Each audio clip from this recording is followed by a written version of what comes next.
off, I want to talk about the design. This is a step-through design, so very easy to mount and dismount. You got T-shaped handlebars. It's got a quick release, so you can lower them and raise them up. This is a foldable bike, and this is the lever to fold the handlebars down. I like the paint job of the frame, just looks very pretty. Welding is smooth around the head tube. There's this hole right there, which looks kind of cool. You can tell they welded these on for a front basket. And then down here where it folds, a lot of welding scars. You got BMX style rims. You got a rack that's attached to the frame and has a carrying capacity of around 60 pounds. Fenders are pretty cheap filling. That's your typical cheap plastic fender. The pedals fold in, and then here's the lever that breaks the bike in half. So just undo that, and that just folds together. You know, there's really nothing too special or fancy about the frame. This is just your typical standard foldable fat bike. So let's talk about some other stuff. And the first stuff I want to talk about is the power. This has got a 750 watt motor that peaks at 1200 watts and gives you 80 newton meters of torque, which means off the line, it's actually pretty good. 0 to 20 in how many seconds? Let's just find that out. There's 8, 11, 13, 16, 18, 20. Yeah, that's pretty fast. Well, now let's see how fast it can go. And to do that, I gotta put it to the highest assist level. 1, 2, 3, 4, 5. And I'm just gonna use the throttle because this is a torque sensor bike, which means in order to access all the power, you gotta put some effort into it. And I just wanna find out how fast the bike can go just on its own. That's 29 miles an hour, yeah. If you don't wanna go that fast, in the advanced settings, if you hold down the plus and the minus for a couple seconds, you can change that.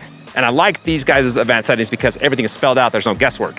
So if I go to speed limits, I can change that from 31 miles per hour down to 13 miles per hour. And the last thing I want to show you as far as power is how well it can climb hills. I'm at the hill, that's a 20% grade, about a half a block long. Just gonna use the throttle, here we go. Starts the climb right away. Oh, and it's doing good so far. Still climbing at speed at 10 miles an hour. This is the steepest part. Coming over the top, there we go, wow. The next thing I want to talk about is what I feel is the most prominent feature about the Pinus.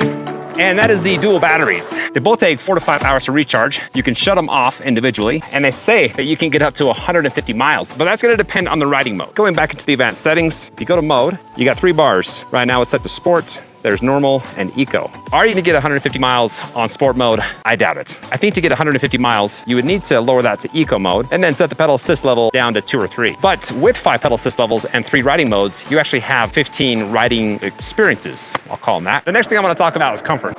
And the first is the posture.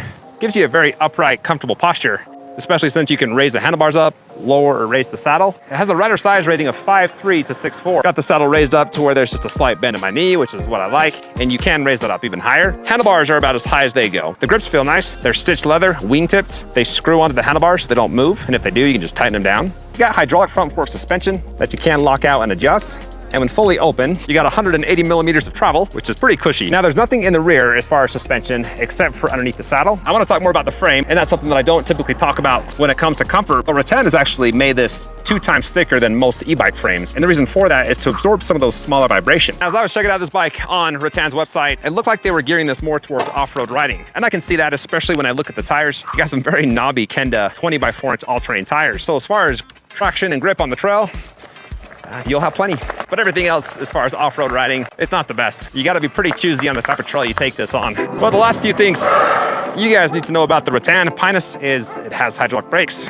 Right side controls the rear, left side the front. And when you hit either lever, the tail light lights up. On the control panel, you have these 2 arrows, and those are your turn signals, and it lights up on the screen, nice and bright, but there is no sound. However, there is a bright light in the rear. Turn it off, you gotta hit it again. That's a color LCD screen, which I think looks pretty nice. And I wanna go into advanced settings for just one more second. I wanna show you everything you can change in here. First one is the wheel size. Speed limit, I've already talked about. You can change the brightness of the screen. There's the ride modes, voltage, do a factory reset, so you can set how long you want the bike to be on before it shuts off automatically. You can change the units, add a password, and then here in the advanced settings, you can change how many pedal assist levels you want. The next one, it says slow start, and you have 4 different options here, 1 through 4. However, I was playing around with those, and I couldn't tell a difference in takeoff power. Next one I want to talk about is the cruise feature, so you can turn that on and off, and that's pretty much it. All right, back up to the control panel. If you hold down the plus button, that turns on the headlight, and the screen does dim down quite a bit, but it turns on a pretty big headlight. And then the tail light turns on, and I think that's pretty much it.